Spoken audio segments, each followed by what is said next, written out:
So you started off your cross with FD R prime on yellow, so like this. And I think that was very good.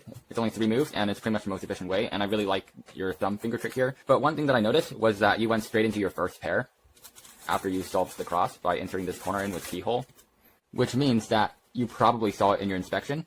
So this is definitely nitpicking here, but what I think you could do is make an X cross with this. So if you did an F, that would move this edge here, and you could insert this corner back over here with L, U prime, L prime, like that. And then when you do the D, it's going to solve this block, and then do an R prime. By doing this, you would save 2 moves. After your first pair, you did a U prime, not all the way, something like this, and then you realigned it. It's really not that big of a deal, but I think you should try to look ahead while doing the cross and first S-well pair. If you planned it out during inspection, then you should be able to do it without looking, and while doing it, look forward to the second pair, so you can go straight into this. And that was your solution, and I think that was perfectly fine. So for your third pair, what you did was this pair, and you did R, U2, and you did a double flick with your left hand, which is good. And then R prime, U2, another double flick, and then after that you regripped to do the 3-move insert. What I would recommend doing here is using the left hand to do both U2 flicks, so like this. And the reason for that is because when you do the second U2, you have time to regrip, and then you wouldn't waste any time, or as much time doing the regrip. But if you do it with your right hand, you have to spend time to regrip. After the third pair, you paused a little bit, and then you saw the fourth pair. So again, I would work on look ahead and just being able to go straight into the fourth pair after the third, or just any pair after the previous one in general. So what you did is a U2, and then after that, you did this F2L. But I would recommend doing the U2 with your left hand here. So when you do the U2 with your left hand, you have time to set your thumb in place and go straight into the algorithm. After that, you had a standard OLL algorithm, and you finger tricked it perfectly, and then you had an end perm, which you also did very well.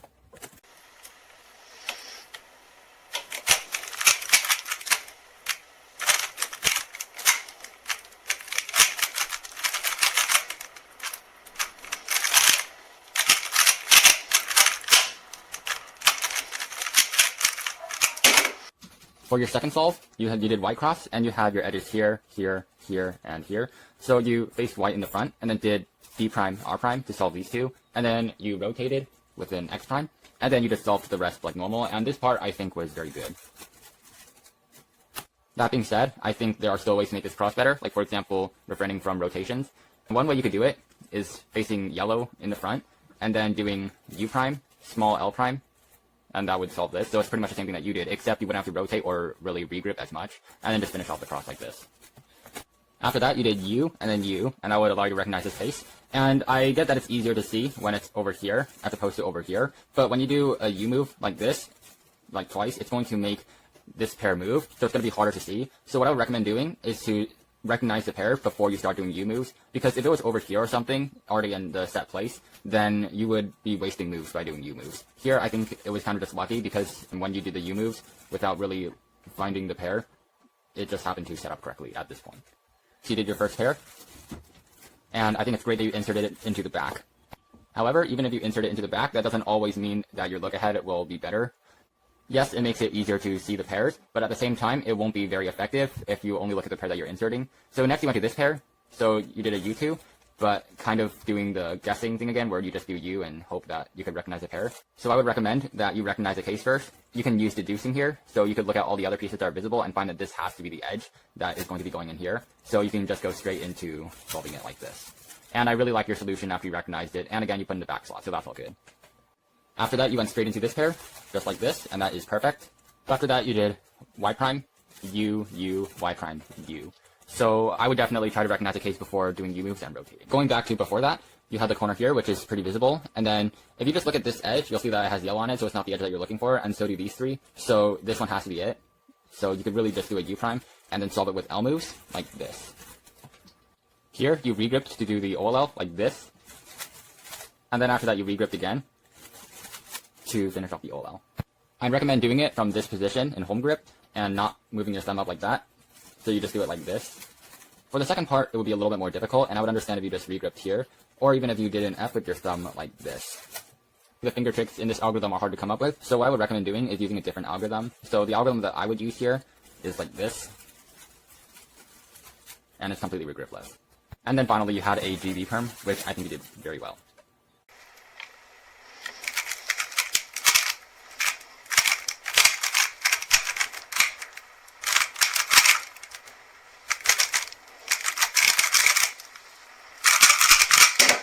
For your third solve, what you did was a D prime and then R prime L, and that would set all these pieces here up. And then you did a D prime, and then you rotated to insert this last cross edge down here with R prime F R. So what I would recommend doing is facing it from a angle that's Y2 from what you did, so having red in the front. And the reason for that is because when you have it like this, you have to rotate. But when it's from this angle, it's a bit easier to see that you can just insert this edge down here. There's an even better cross solution, and it's not even on white. So I saw in your first solve that you can do yellow cross, and this is actually a very good time to do that again, because it's just R and D moves only, which can be very fast. So you do an R2, and then you just insert this piece down here, like that. And this solution is going to save 2 moves and a rotation. Going on with what you did a U2 first, and then you did this pair. And the way that you did this pair could be a little bit better. So what you did is take out the pair like this, and then you rotated and inserted it into the back. The way that I would recommend doing it, especially from this angle, is you only have to do one U for this. You do a sledgehammer, and that's going to pair it up, and you could insert it without any rotation. After you did this pair, you went straight into this pair, so I think that's very good. So you did a U2, and then used F moves. However, you did this using your right hand for the U2, which means that you would have to regrip to insert it in, using your index finger to do the F move. So what I would do instead is do the U2 with my left hand, and then use your thumb. So it's going to end up looking like this. After this, you paused, so I would definitely recommend, again, just trying to look ahead. And this is especially true in this case because you had a free pair, so the pieces don't move as much. So you did a U prime, and then after that, and then I guess you saw this edge without really having to turn the cube like this, so that's very good. So you took out the edge like this, and then you just solved it like normal, and I think that's a perfectly fine way to do it. If you wanted to solve it in 5 moves, you could do R2 small u, R2 small u prime, R2. And that's definitely not very good in terms of making sure that your look ahead stays fluid, but if you want a better solution, that's the one to use. So after this, you had a 3-move insert, so you did a rotation, and then U prime, and then you inserted the pair in like that. So what I would recommend doing is to just use L moves from this angle, and I know it's hard to recognize, but it's definitely very important to be able to recognize it, or recognize F2L cases from different angles. Just another note, in case you ever encounter this case from this angle, instead of regripping like this to insert it, I would recommend doing the F move with your thumb, like that, and then continuing the insert. Following that, you had a standard last layer, which is perfectly fine. I have nothing to say about it.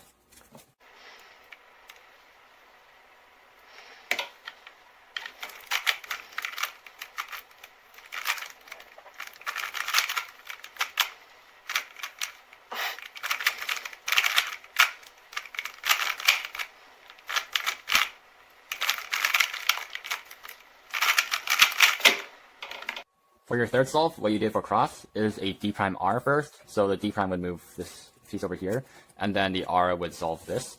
And then after that, you ended up doing a rotation like this to solve this piece. And then after that, you did another rotation to insert this last edge in, like that. So what you did was solve every piece individually. So what I would recommend doing instead is to use cross pieces such as this one to insert edges like this one in. You could do a U2 and then F R prime. So in 3 moves, you already have 3 of the pieces solved, and then just do a D prime R2, and that would solve the rest of cross. And even looking further ahead, you can do R U R, and that would give you a 3-move insert. After the cross, you wasted 2 moves with U prime U, and that just gives another reason to have an efficient cross, so that you can go straight into the first pair by looking ahead during the cross, or even an inspection. So what you did for the pair itself was fine, but in terms of transitions, definitely work on it. After your first pair, you rotated, and then you did a U2, and then tilted the cube so you could see this piece, and then wasted a few moves. While you're here, just recognize this case. When you rotated, you took out the edge like this, and then you solved it before even rotating. You can see that this is a good edge, so there's really no need to rotate, although I do see that you recognize the case after the rotation. That leads me to say that another thing to try refraining from doing is rotating when you aren't really sure what your next pair is going to be. And another advantage of having the pair set up from this angle is that you can take out the edge in such a way that it's going to be a 3-move insert, so like this. And you can even cancel into the 3-move insert because you can just do an L2 here, like that. So it's a very good pair if you do it from this angle. And one thing I would also like to mention is even with the solution that you did, you regripped to take out the edge here. I would recommend just doing it like this. And then to solve this pair, you did that to pair it up, which is good, and then U2, and then inserted the pair in, kind of using the drag finger trick. So what I would recommend doing is from this angle, instead of doing a U2, just do a U, and then R prime U2 R. It's not going to be much faster, but it's going to be a lot less risky. After the second pair, you did a U2, and then after that you saw this pair. So you rotated, did R prime U2 R to put into a 3-move insert, and then you inserted the pair in with L move. Before even doing the U2, you could probably already rotate to see this pair. And you wouldn't even have to do a U2. It's going to be a lot easier if you just paired it up like this. It's going to be a lot more efficient than doing a U2 and then switching hands. For your last pair, you used a very advanced solution, like this, and I think that was really good. After that, you went on to OLL by regripping, and then going on like this. And I think that's very good besides the regrip. So in order to get rid of the regrip, what you can do instead is something like this. And then for the last few moves, you could use your thumb to do the F prime. After that, you had a standard PLL, and then it was solved.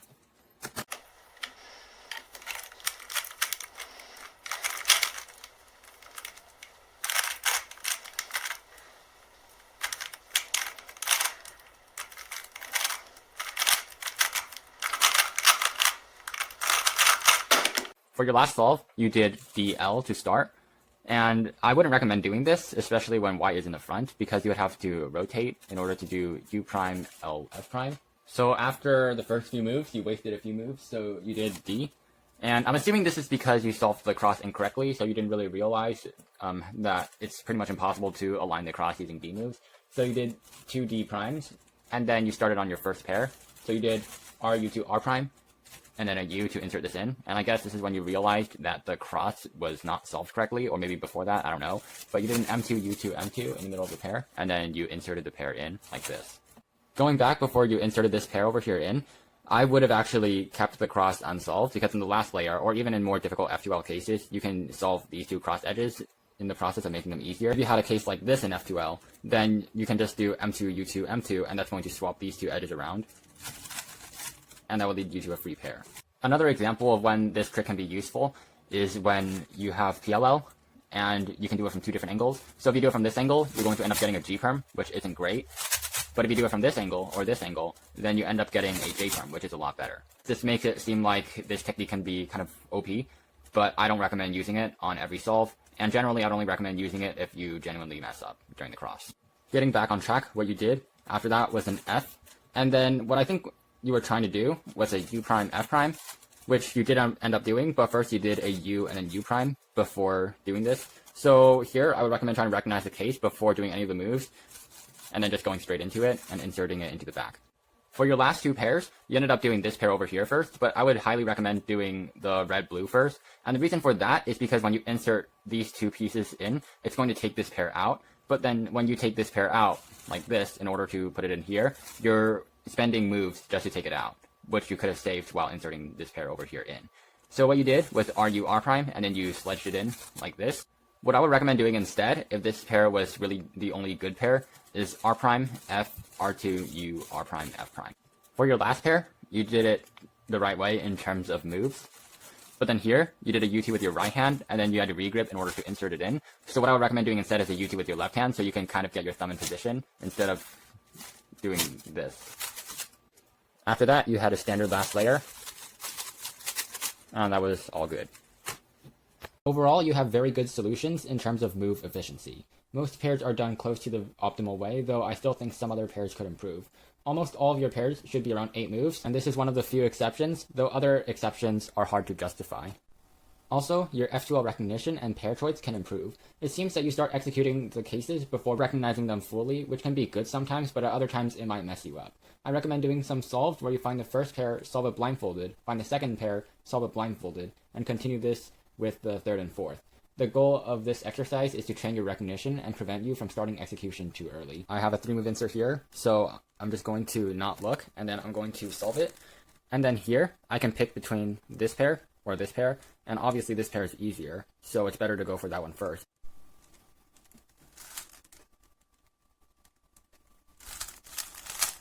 I did not cover this a whole lot so far, but you could definitely try to make better decisions on which pairs you solve first, as the order of the pairs you solve can make or break your F2L. After you can do this exercise comfortably, as well as finding optimal solutions for the easiest available F2L pairs, the next step is to focus on look ahead. You can do this by slow solving or doing the same exercise I mentioned earlier, except you solve 2 pairs blindfolded at a time instead of 1. Another aspect of solves you can work on is the cross. Your crosses have a very good move count, usually around 8 moves, but you also rotate during crosses. If you are rotating during a cross, that is doing 2 regrips, which takes longer than doing 2 extra moves. To solve this problem, I would scramble up the cube, find the most efficient way to solve the cross without rotating, and just focus on the number of moves. After you get the average number of moves down to 6 or 7, start thinking about finger tricks you can do to minimize regrips. Even if the cross seems very complicated, you will probably not need to regrip at all, or at once in worst case scenarios. In this case over here, I have a 3-move cross which can be solved with L, F, R2.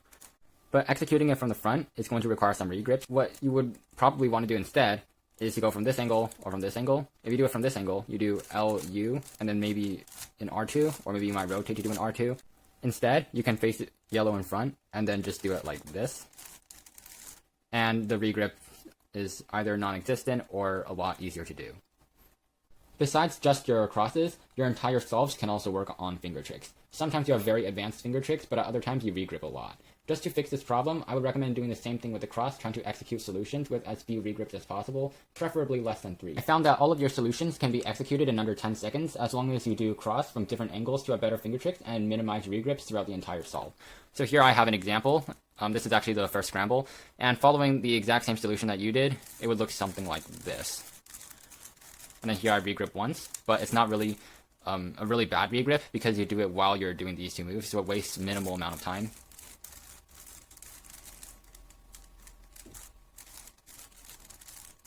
And then here I regrip as I do the left hand U2, and then here I kind of have to reset my left hand.